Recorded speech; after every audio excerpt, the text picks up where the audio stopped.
Jesse Vidaz. You might recognize me from the field up at Esso. Today, I'm going to be showing you how to winterize the typical straight vac, which is right behind me here. We're going to do two methods. We're going to do the freeze drying method, which is the most common, and the other method, which is diesel flush. Some vacs may not be equipped with the diesel flush, and that's why we're going to go through both today. So we're going to start by draining the fluid that's in our filters, cyclones, and then we're going to work our way to the back of the truck where our tank valves are and freeze dry those. We're going to bleed off the vac, and we're going to drain the cyclone into a pail. Okay, vac's bled off. Some trucks might not be equipped with a hose coming off your cyclone, so you're going to have to raise your tank a little bit.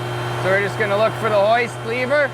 We're going to raise the tank a bit, just enough so we can get a pail under there. That should be good. We'll grab our pail,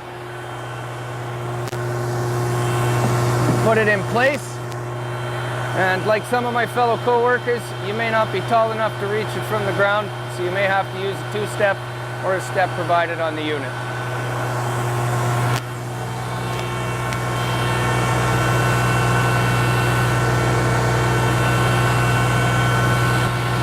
Okay, I'm going to go ahead and remove the cap, making sure our pail's right under the valve.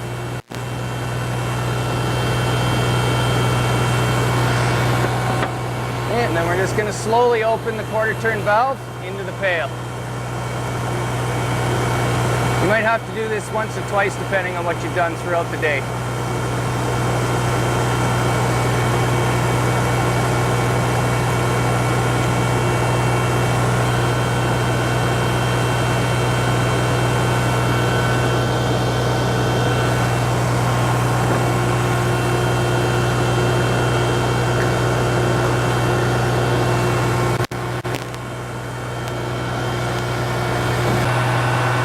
Alright, we're going to go ahead and drain the filter.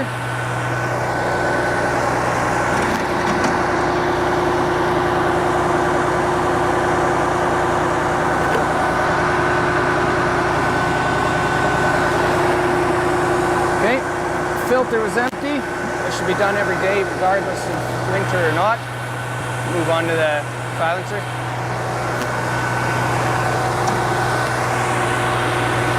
Alright, so some silencers may have some restriction on the drain to get a pail under there, so ensure that you have a proper fitted hose that you can extend out past the unit and drip into a pail.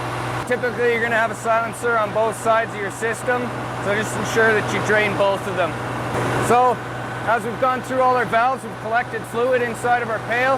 We're going to need to either suck that back up through our tank valve, or we're going to have to dispose of it in a containment. Then we're going to work our way to the back of the truck where our tank valves are and freeze dry those. First things first, we're going to make sure our PTO is engaged. We're going to make sure our isolation is open on our tank, as well as our 6-inch cap is removed from our vent. And we're going to go ahead and kick in the vac and open each valve one at a time and suck them, and that is what we consider freeze drying.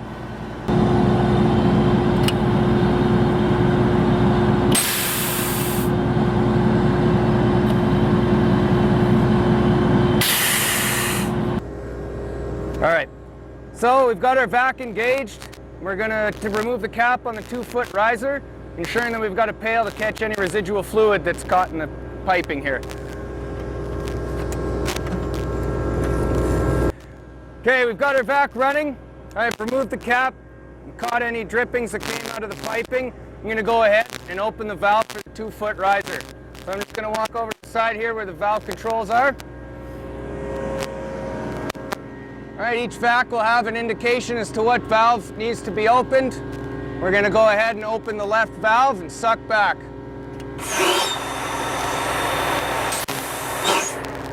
Now you can hear the vac come through the piping, suck all the fluid out. That valve is freeze dried. We'll go ahead and install the cap back onto the fitting here. We're going to just keep moving along, valve after valve. Alright, sometimes you might find that you got a passing valve. You're going to have to shut down your vac, bleed off the vacuum in the tank to remove the cap, so that's what we've done here. I'm just going to remove the cap now.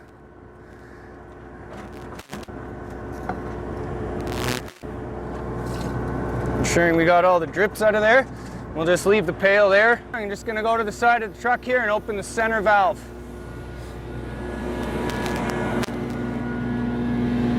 Just double checking we've got enough vac built up, and there's 18 pounds. We're gonna go ahead and open it.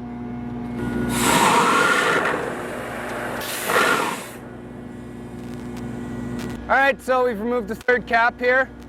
You'll notice on this one, we've got a hand valve and the air actuated valve on the side. So I'm gonna go ahead and open up the air actuated valve and come back here and operate the hand valve.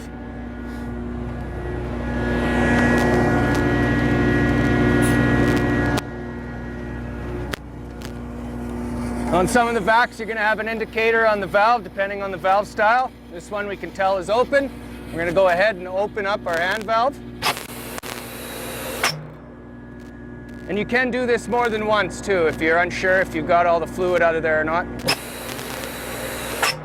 We've sucked all the valves out at the back of the tank, so now we're gonna wanna freeze dry our plumbing. You can do this in one step as well. Once you got your last valve sucked out, you can leave it open and just walk away from the truck for a few minutes, letting the air flow through your plumbing to freeze dry it. So I'll go ahead and I'll open the air valve.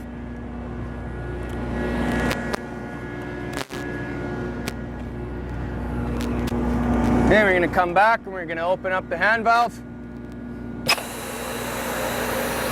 And we're going to give this just a couple minutes to make sure that the air has traveled through the whole system and we've removed as much moisture as possible. All right, that's it for the back of the tank. All right, we've drained all the fluid from our plumbing. We've freeze-dried the back valves and the rest of our system.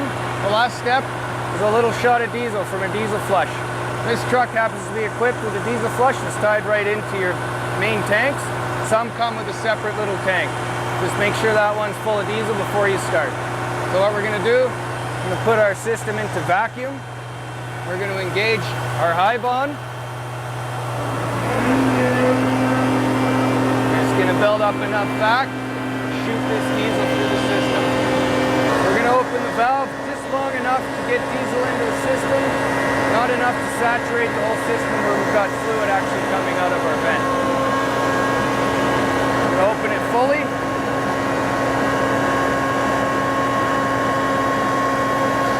Close it. And then you're going to notice a white smoke come out of your system. All right, so we've completed the winterization of a straight vac. So what we've done here is we've set ourselves up for success the next day, or if we're not on this unit, we've set up the next guy who's coming on to ensure that they're not going to be wasting time the next day, being late for a job, or experiencing that frustration that sometimes you come into shift and you know your truck just hasn't been maintained by the previous driver. Yeah, have a good fucking day, be safe, bitch.